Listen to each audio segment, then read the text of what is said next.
Welcome, curious minds, to another deep dive. Have you ever stopped to think about where healing really comes from, especially those amazing recoveries that just seem to defy maybe the usual explanations? What if that power to heal, to fix things, isn't always out there in pills or procedures, but actually much closer, like right inside us? Today, we're going on a bit of a journey. We're looking back through centuries of experience, ancient temples, yeah, even modern science labs, all to uncover this surprising single idea behind cures that sometimes seem well, miraculous. Our mission today for this deep dive is exploring mental healings in ancient times, and also this bigger idea of a universal healing power.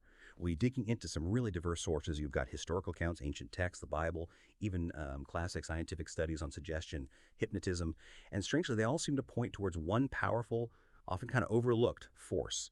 It is a fascinating mix, isn't it? What's really striking is how, well, consistent the underlying message is. Despite all the different cultures and times, each source in its own way really does hint at this single mechanism we're going to unpack. Okay, so where do we start pulling this thread?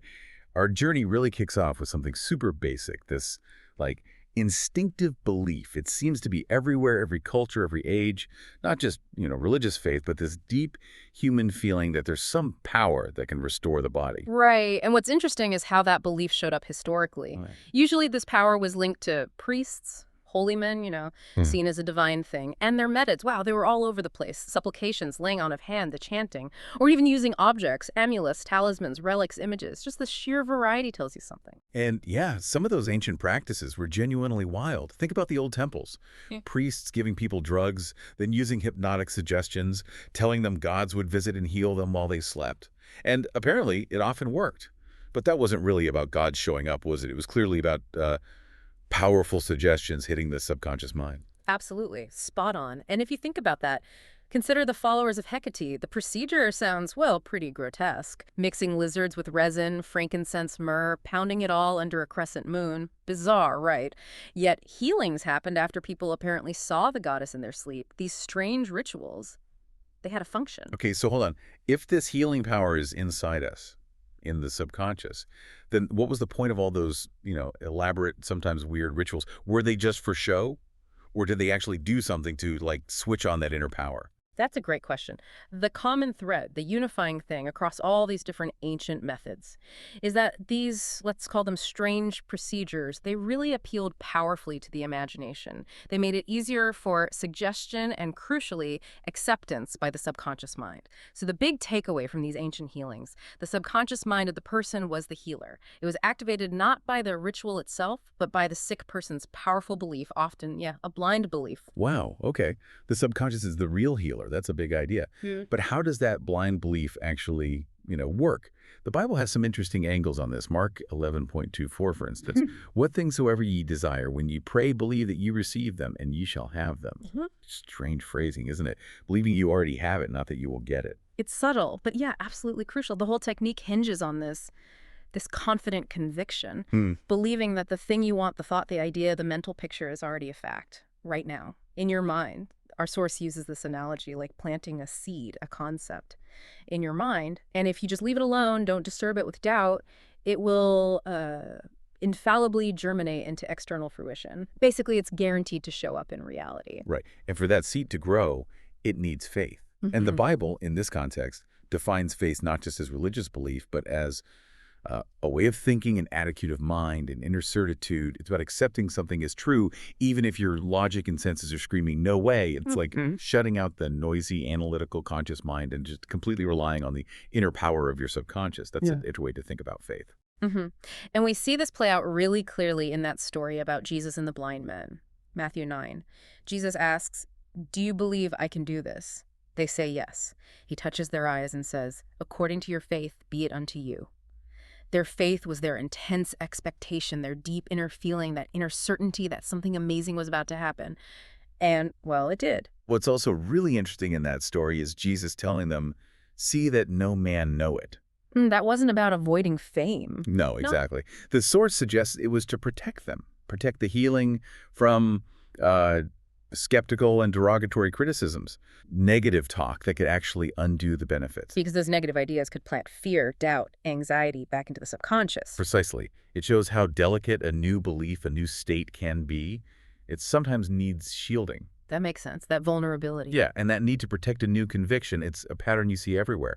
The source calls this a time-honored technique of healing, used by all sorts of healing groups all over the world, whatever their religion, which leads us nicely into these global miracle stories, where imagination and, yeah, often this blind belief really seem to drive things. Yeah. It's pretty well established that cures do happen at shrines worldwide.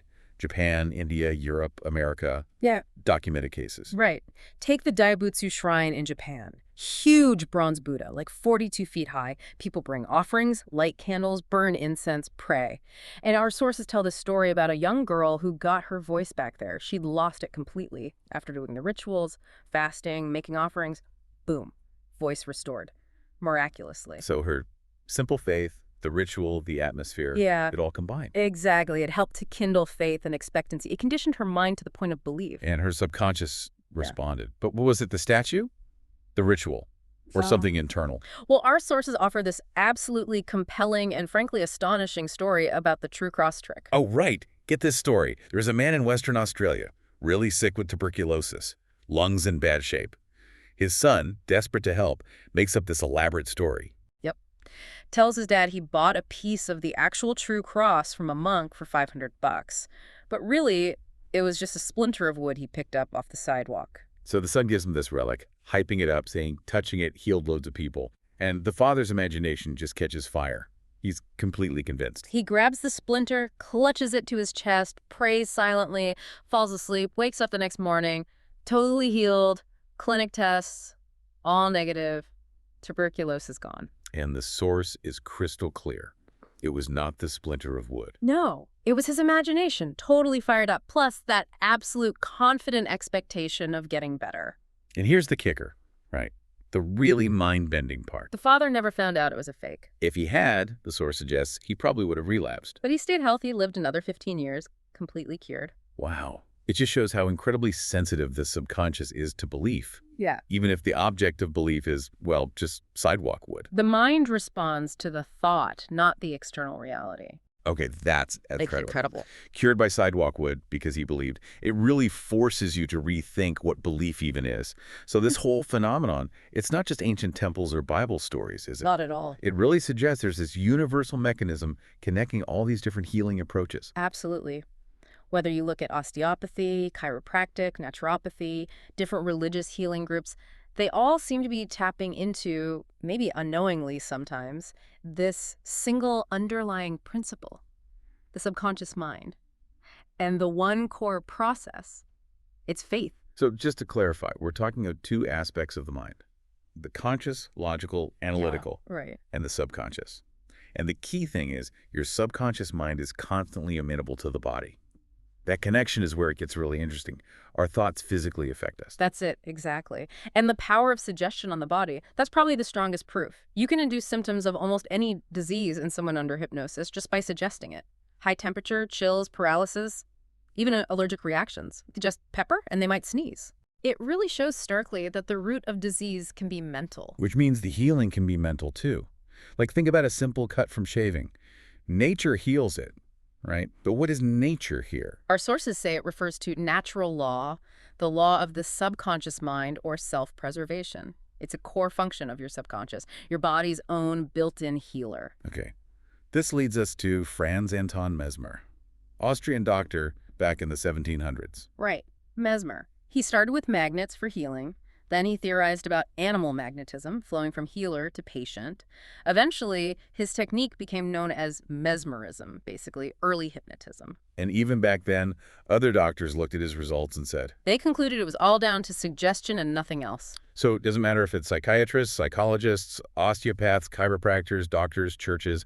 Essentially, they're all potentially accessing this one universal power resident in the subconscious mind. Is that fair? That's what the sources strongly suggest. And the process, it's described as a definite positive mental attitude, an inner attitude, or a way of thinking called faith. And it's fueled by confident expectancy. It really does seem to boil down to one process, one power, no matter the label. And things get even more radical. Philippus Paracelsus, Swiss physician, 15th, 16th century. Yeah, Paracelsus. Yeah, he made this really bold statement. He said, Whether the object of your faith be real or false, you will nevertheless obtain the same effects. Wait, seriously. Real or false, same result. That's what he claimed. His example was believing in a statue of St. Peter just as strongly as you'd believe in St. Peter himself. The outcome, he said, would be the same. That's wild. And this wasn't just him, right? Pietro Pomponazzi, 16th century philosopher. He backed it up, said confidence and imagination can produce marvelous effects, even with fake relics, if people believe they were real. Put plain old bones where saints' relics should be, the sick would still benefit if they truly believed. Because the subconscious responds to the thought, not the object itself. And the clinical evidence kept mounting later on. Bernheim, the physician, late 19th, early 20th century. Yes, Bernheim provided some amazing clinical proof. He cured a man whose tongue was paralyzed How? by showing him a pocket thermometer and telling him it was a special new instrument for healing. Just like that. The man believed it, was convinced it would save him, and instantly got his speech back. Wow. Another one from Bernheim.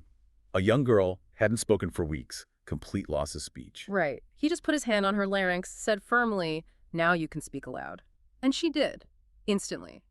Just faith and expectancy acting as a powerful suggestion. He even apparently produced a physical blister. He did. He described putting a postage stamp on a patient's neck and suggesting it was a fly plaster, a type of blistering agent, and a blister actually formed. Other doctors confirmed it. Incredible. Yeah. Okay, but maybe the most extreme example from Hudson's Law of Psychic Phenomena, bloody stigmata. Yeah, this is pretty dramatic stuff. It says hemorrhages and stigmata can be induced purely by suggestion, like telling someone in a deep hypnotic state, a somnambulistic state, that their nose will bleed at a specific time. And it does. That's hard to believe. Even tracing someone's name on their arm, suggesting it in that state, and having the name appear outlined in blood. Okay, that's truly mind-bending. It is. But these phenomena, according to the source, they demonstrate at once the correctness of the two fundamental propositions, which are, 1, the subconscious mind is always open to the power of suggestion, and 2, the subconscious mind has perfect control over the body's functions, sensations, and conditions. Right. So after this pretty deep dive, what are the main takeaways for everyone listening? Yeah. We've seen so much evidence suggesting that the real healing power is right there inside in your own subconscious mind. Yeah, and remember that analogy. Faith is like a seed. Plant the idea, healing, success, whatever it is, water it, fertilize it with genuine expectancy, and watch it manifest. Any idea you have for a book, an invention, a personal goal, it's actually real in your mind already. The crucial bit is believing in its reality, feeling it now, and your subconscious gets to work making it happen externally. And this isn't just about you, that silent inner knowing of wholeness, beauty, and perfection you hold for someone else. It can actually influence the negative patterns in their subconscious mind, potentially helping them. And those miracle cures at shrines, Lourdes, Fatima, wherever. Often it seems to be down to intense imagination and blind faith, kicking the subconscious into gear, releasing its healing power. And this is a big one. All disease originates in the mind. Meaning, nothing appears on the body unless there is a mental pattern corresponding to it. No, obviously physical injuries happen, but your mental state massively affects how your body deals with it, how it heals. Yeah, the fact that disease symptoms can be created in you just by hypnotic suggestion, that really drives home the tangible power of your thoughts. So ultimately, the evidence keeps pointing back to this. Only one process of healing, and that is faith. And only one healing power, namely your subconscious mind. And maybe the most freeing idea of all. Whether the object of your faith is real or false, you will get results. Because your subconscious responds to the thought in your mind, the belief itself, not the objective truth of the thing you believe in. So just look upon faith as a thought in your mind, and that's enough for the subconscious to respond. Which leaves us with a final thought, doesn't it? If our subconscious mind has this much control, enough to create illness or even stigmata just from suggestion, imagine the limitless potential it holds for our health, our well-being when we learn to direct it consciously. Definitely something to think about, maybe even something to explore for yourself.